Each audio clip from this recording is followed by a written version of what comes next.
नोंथांमोनजों दिनै इम्पर्टेन्ट खोथानि सायाव डिसकास खालामगोन। इउपिपिएल पार्टियाथ' थानाय नंला, बियो सिदा खोथा रायजोफोर। इउपिपिएलनि जायफोर एमसिएलए बिथांमोना देरहादों, बिथांमोना बिपिएफ पार्टियाव फैनो थाखाय आल'सना खालामगासिनो दं एबा सावरायगासिनो दङ। अनलि इउपिपिएल पार्टियाव प्रमद बर'ल' थानो हासिगौ, अनलि सिंगेल प्रमद बर' हारसिं।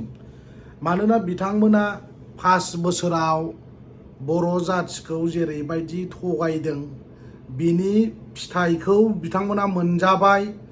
सोरबा फेरेंगायानो होन, सोरबा प्रमद बर' बिथांमोनानो होन, सोरबा राजु नार्जारी बिथांमोनानो होन, बिथांमोना गोबां दुगा दुगा लेक्सार होबोनानै दिनै इउपिपिएलआ 5 बोसोरनि गेजेरावनो दंस' जाबाय। बेनो लास्ट इउपिपिएल होननाय पार्टिया थानाय नंला। रायजो राजाफोर जोबस्रांबाय।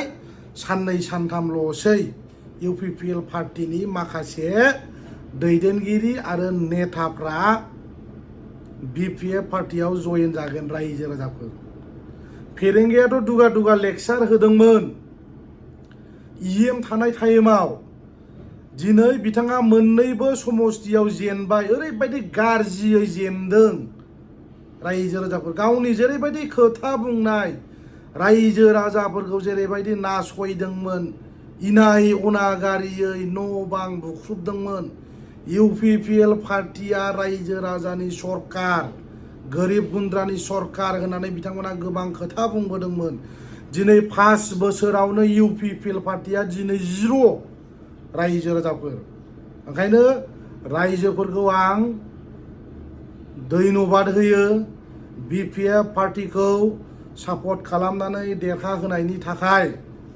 आरो सरकार दासिगोन साननै सानथामनि गेजेरावनो गभर्नरजों आल'सना खालामगासिनो दङ। रायजो राजाफोर, नोंथांमोना थाबैनो गोदान सरकारखौ नुनो मोनसिगोन। रायजो राजाफोर, थेंक इउ।